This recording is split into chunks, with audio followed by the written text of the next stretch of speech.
नमस्कार। आज आप लोगों के लिए एक फीमेल चार्ट लाया हूँ।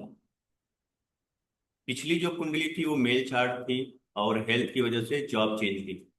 ये भी सेम कुंडली ही है।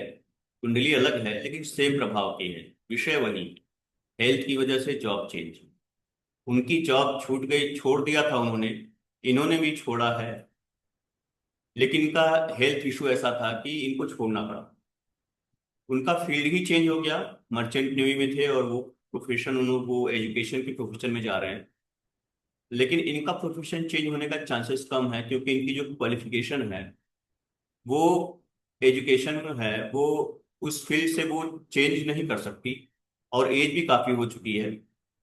तो इस वजह से चेंजेस के चांसेस कम है। मर्चेंट नेवी वालों को आपने देखा होगा सोसाइटी में कि काफी सारे लोग अपनी स्थिति परिस्थिति कुछ मजबूरियों की वजह से, हेल्थ इश्यूज की वजह से चेंज कर देते हैं जॉब। लेकिन सॉफ्टवेयर इंजीनियर, ये जाति का सॉफ्टवेयर इंजीनियर है। सॉफ्टवेयर इंजीनियर वालों को आपने कम ही देखा होगा कि उन्होंने वो फील्ड चेंज करते हैं। तो ये कुंडली मैं शेयर कर रहा हूँ आप लोगों से। फीमेल चार्ट है। ये बर्थ डिटेल है। जन्म तिथि, जन्म समय और जन्म स्थान मध्य प्रदेश। जातिका के बारे में थोड़ा थोड़ा बता दूं मैं, थोड़ा सा पहले शॉर्ट में। जातिका हाउस वाइफ है फिलहाल, वर्किंग थी। एक बेटा है और अट्रैक्टिव है, थोड़ी हेल्दी पर्सनालिटी है इनकी। चतुर हैं, मतलब बुद्धिमान कह सकते हैं, दुनियादार कह सकते हैं। आज के जमाने में दुनियादार होना बहुत अच्छी बात है खुद के लिए। और इनकी मैरिड लाइफ चल रही है, अच्छी चल रही है। बट हस्बैंड के साथ जो इनका तालमेल सामंजस्य है उसमें थोड़ी कमी, मतभेद थोड़े रहते हैं। पर ये नहीं है कि एक पुअर मैरिड लाइफ है। आपस में थोड़ी सी समस्या है, मधुर संबंध कम, बस इतना। कुंडली को देख लेते हैं। तो ये मिथुन लग्न की कुंडली है। और आप देख रहे हैं लग्नेश यहाँ धन भाव में बैठे हैं, बहुत अच्छी प्लेसमेंट है लग्नेश की। लग्न में ही गुरु सूर्य बैठे हैं, गुरु अस्त है।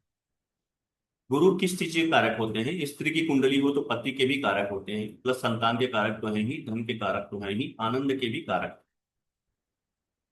अस्त हो जाने से इन सब चीजों में थोड़ी समस्या आ सकती है जीवन में।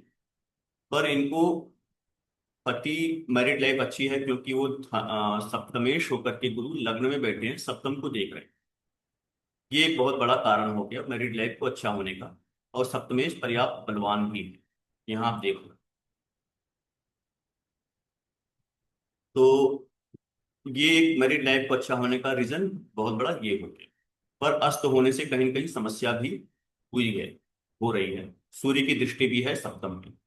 सूर्य भी सेपरेटिव इफेक्ट्स देता है और अपने अंदर अहंकार की भावना लेता है। ये चीजें हो सकती हैं।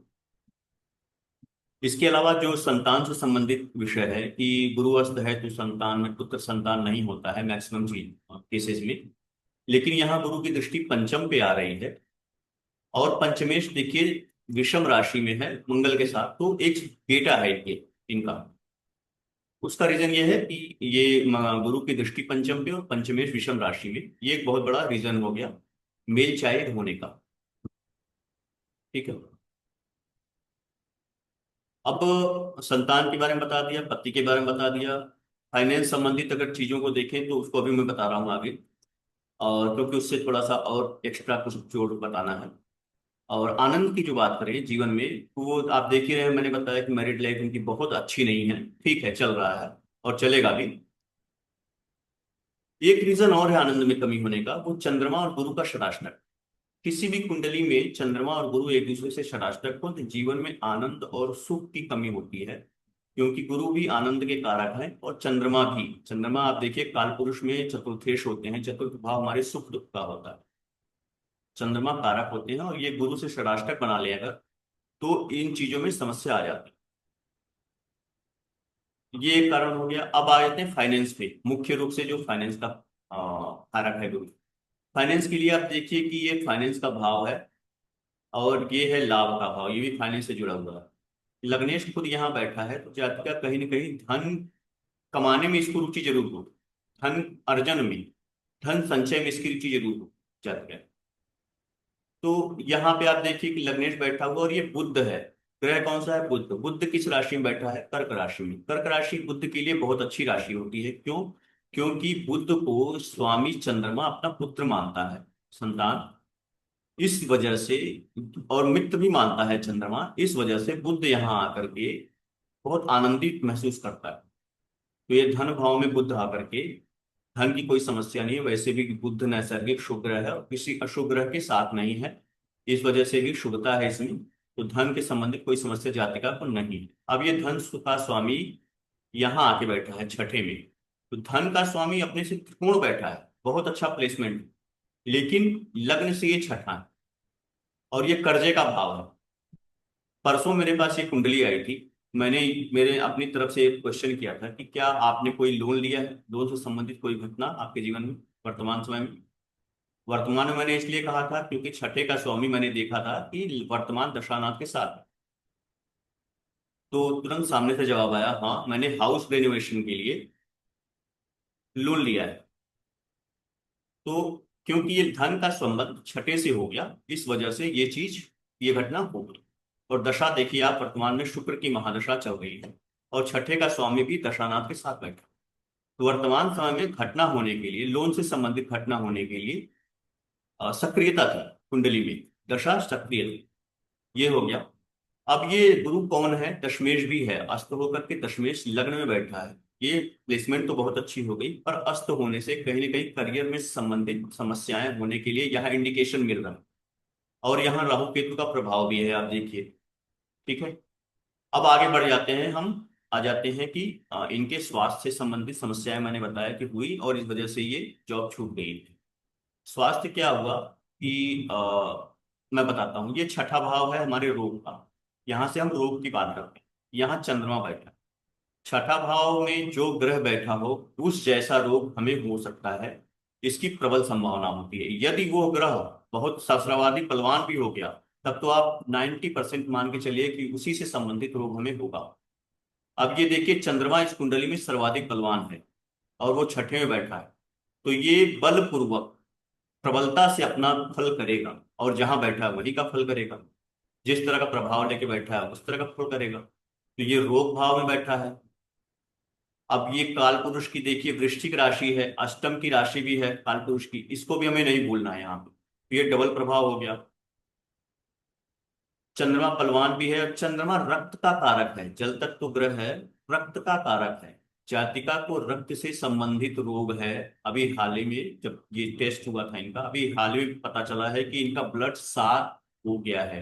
हीमोग्लोबिन 7 है इनका, 7। मंगल भी रक्त का कारक होता है, आरबीसी का ये कारक होता है मंगल। और इस समय जो शुक्र की महादशा आप देखिए, अक्टूबर 2023 से स्टार्ट हुई है। ये शुक्र बैठा है शनि और मंगल के साथ। तो मंगल रक्त का कारक भी है, छठे का स्वामी भी है। मैंने बताया अभी मंगल छठे का स्वामी भी है। और एक चीज और देख लीजिए कि यहाँ अष्टम का भी स्वामी शनि वहां बैठा है वर्तमान दशानाथ के साथ। यानी छठे और आठवें के स्वामी वर्तमान दशानाथ के साथ बैठे हैं। और एक चीज देखना होगा कि शनि मंगल एक तो पापी ग्रह है, ऊपर से शनि नैसर्गिक रोग कारक ग्रह है। तो कितने सारे प्रभाव हो गए। अब ये ग्रह भी दोनों हैं, चंद्रमा और मंगल रक्त को प्रभाव देने वाले। कुंडली में भाव को भी हम देखते हैं रक्त से संबंधित विकार के लिए, रोग के लिए। वो भाव है नवा और 11वां। नवा भाव में कुंभ राशि है, स्वामी शनि है। एकादश भाव में मंगल राशि है, सॉरी मेष राशि है, स्वामी मंगल है। अब कमाल की बात देखिए कि इन दोनों भावों के स्वामी वर्तमान दशानाथ के साथ बैठे हुए। ये कमाल की बात नहीं है, ये सारे प्रभाव आ रहे हैं। रक्त से संबंधित समस्या होने के ये प्रभाव आ रहे हैं। इस वजह से ये रक्त से संबंधित रोग हुआ इनको। ये बिल्कुल, ये कुंडली बहुत स्पष्टता से बता रही है, इसमें कोई संदेह नहीं। फिर से रिपीट करता हूं, नवा भाव, इसका स्वामी यहां बैठा है और ये तीनों ग्रह इस भाव को देख भी रहे हैं। एक 11वां भाव, ये दोनों भाव रक्त से संबंधित रोग देने के कारक हैं। इनके स्वामी वर्तमान दशानाथ के साथ बैठे हैं, इसीलिए वर्तमान समय में ये रोग हुआ, इसके पहले नहीं हुआ। शुक्र के पहले इनको ये रक्त से संबंधित कोई समस्या नहीं थी। यानी कि शुक्र के पहले जो केतु की अंतर्दशा थी उसमें कोई रोग से संबंधित समस्या जातिका को नहीं थी। तो ये शुक्र की महादशा आते ही ये रोग हो गया, क्योंकि ये दोनों एक साथ बैठे हुए हैं। और रोग देने के लिए जो प्रबलता है कि ये रोग देने के लिए यहाँ पे बैठा था चंद्रमा बलवान होकर के, ये रोग हो सकता था इनको रक्त से संबंधित। और वो रोग होना कब था? जब दशा आती, जब उचित दशा आती तब वो रोग होता। शुक्र की दशा आई, इस तरह के प्रभाव रहे, इसलिए ये रोग हो गया। अब करियर से संबंधित चीजों को भी हम देख लें यहाँ पे। तो ये हो गया दशम से छठा भाव, लग्न से तृतीय। अब देखिए दशम से छठे भाव की दशा स्टार्ट हुई। दशमेश गुरु लग्न में बैठा है, यहां से भी तृतीय की दशा है। छठा और तीसरा भाव, यानी कि यहां से तीसरा और यहां से छठा। तीसरा और छठा भाव आप सुनने में ही आपको ये प्रभाव दिमाग में आता है पहले ही कि ये दोनों भाव जो होते हैं ना, ये अशुभ वाले भाव होते हैं, अशुभ प्रभाव देने वाले भाव। और दशम स्थान से एकादश, दशम स्थान से ये जो दूसरा भाव होता है, ये एकादश भाव, तीसरा भाव, छठा भाव और अष्टम भाव करियर के लिए, करियर भाव के लिए ये परिवर्तन वाले भाव होते हैं। परिवर्तन वाले भाव होते हैं, इनकी जब दशाएं आ जाए तो परिवर्तन से संबंधित परिवर्तन बिल्कुल हो सकता है, जॉब में, बिजनेस में, या वृद्धि हो सकती है, पराभव भी हो सकता है। ये सारी चीजें हम इन चारों भावों से देखेंगे। तो यहाँ छठे भाव, तीसरे भाव में यानी दशम से छठा भाव एक्टिव था, शुक्र की दशा आ गई, रोग हुआ, इनकी जॉब छूट गई। बिल्कुल बहुत क्लियर, आपको बहुत आसानी से सरलता से इस चीज को समझना है, बहुत स्पष्टता से। वो मैं बहुत सरलता और स्पष्टता से इस चीजों को बता रहा हूँ, बिल्कुल खुल के एकदम बहुत स्पष्टता से, ताकि आप समझे इसको। कोई भी चीज मैं इसमें छुपाव या दुराव नहीं रख रहा हूँ कि कोई चीज मैं न बताऊं। सारी चीजें मैं बिल्कुल क्लियर वे में जा करके आपको बताने के प्रयास करूँ। तो रोग का कारण मैंने बता दिया और जॉब छूटने का भी कारण मैंने बता दिया कि आप देखिए यही दशमेश अगर गुरु बलवान होता, अस्त नहीं होता, बलवान होता गुरु, मान लेते हैं गुरु यहाँ बैठा होता और अस्त नहीं होता, इस भाव को देख भी रहा होता, तो हो सकता था कि इनको हेल्थ इश्यूज हो जाते, लेकिन जॉब न छूट, जॉब यहाँ पे न छूटती। गुरु के कमजोर होने की वजह से, अस्त होने की वजह से, इस भाव के स्वामी में बल नहीं था, इस वजह से ये अपनी सुरक्षा स्वयं नहीं कर पाए, जॉब इनकी छूट गई। ठीक है। उस समय जब जॉब छूटी है, इनकी इनका ट्रांजिट आप देखिए कहाँ से हो रहा था, द्वादश भाव से। इन भावों से ट्रांजिट हो रहा था। दशम और दशमेश इन दोनों को गुरु का जो ट्रांजिट था, मेष राशि और वृष राशि, इन दोनों राशियों से आप देखिए कि 2/12 का संबंध बन रहा है। यानी कि इस भाव से 2/12 का संबंध, और भावेश गुरु से भी 2/12 का संबंध, अगर गुरु यहाँ होंगे तो भी 2/12 का संबंध। अब यहाँ गुरु आए हैं मिथुन राशि में, तो ये जॉब से संबंधित चीजें दे सकते हैं, लेकिन होगा ये हम अभी नहीं कह सकते, क्योंकि ये शुक्र की अंतर्दशा जब तक नहीं बदलेगी तब तक चेंजेस के चांसेस बहुत कम है, मतलब जॉब मिलने के चांसेस कम है। वैसे भी जो हेल्थ इशू है, अभी अभी 7 इनका हेमोग्लोबिन है, इस कंडीशन में जॉब करने की कंडीशन भी नहीं है। आप ये सूर्य की अंतर्दशा आएगी 2027 में, तब गुरु यहाँ पे होंगे। जब ये दशा आएगी अंतर्दशा सूर्य की, उस समय गुरु यहाँ पे होंगे। इस कंडीशन में इनको जॉब मिल सकती है, तब तक हो सकता है हेल्थ इश्यूज भी सॉल्व हो जाए, क्योंकि सूर्य लग्न में ही बैठे हैं, बलवान हैं, और ये आरोग्यता के कारक हैं। शनि यहाँ से ट्रांजिट कर रहे हैं मीन राशि से, वर्तमान में ये दशम का फल करना ही चाहते हैं, क्योंकि यहाँ से ट्रांजिट हो रहा है। गुरु यहाँ पे होंगे, और जब सूर्य की अंतर्दशा आएगी तब तक ये उम्मीद है कि स्वस्थ हो जाएंगी। और गुरु दशमेश के साथ बैठा है सूर्य, तो ये युति का फल करने के कारण से दशम से संबंधित फल मिल सकते हैं, जॉब इनको सूर्य की अंतर्दशा में मिल सकती है, ये हम बिल्कुल यहां से कह सकते हैं। तो अब ये विषय था मेरा स्वास्थ्य से संबंधित कारणों के कारण जॉब छूटने का, और जॉब जॉब कब मिलेगी और स्वास्थ्य समस्या कब इनकी सॉल्व होगी, वो मैंने बताने का प्रयास किया है भविष्य के लिए। आगे जब ये इन चीजों का फीडबैक मुझे मिलेगा तो शायद मैं फिर से ये कुंडली लेके आऊं, आप लोगों को बताऊं कि ये चीजें इस घटना में इस समय में हुई है। बहरहाल काफी कुछ चीजें मैंने बताने का प्रयास किया इस कुंडली में। फाइनेंस से संबंधित, संतान से संबंधित, वैवाहिक जीवन से संबंधित, करियर से संबंधित, स्वास्थ्य से संबंधित। तो आशा है आप लोगों को अच्छा लगा होगा। अगर अच्छा लगे और पसंद आए कंटेंट मेरा, विषय मेरा, और आपको लगे कि हाँ वास्तव में मैं जो बता रहा हूँ वो आप लोग के लिए ज्ञानवर्धक है और अच्छा है, उपयोगी है, तो कृपया लाइक करें। कमेंट करके बताएं मुझे कि मैं क्या इसमें सुधार कर सकता हूँ, या सुझाव दे सकते हैं कि क्या चीजें और ऐड कर सकता हूँ। आपके कोई प्रश्न हो तो वो भी आप पूछ सकते हैं। अपनी कुंडली पे आप कोई सुझाव चाहते हैं तो आप अपना बर्थ डिटेल कमेंट में डालिए।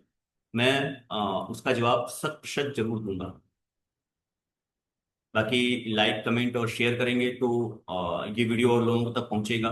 उसका उन लोगों को लाभ होगा जो ये लाभ लेना चाहते हैं, ज्योतिष के माध्यम से अपने जीवन को अच्छा बनाना चाहते हैं। बहरहाल ये वीडियो देखने के लिए आप लोगों का बहुत बहुत धन्यवाद। और फिर मिलते हैं अगले वीडियो में, अगली एक नए विषय के साथ, एक नए कुंडली के साथ। तब तक के लिए नमस्कार।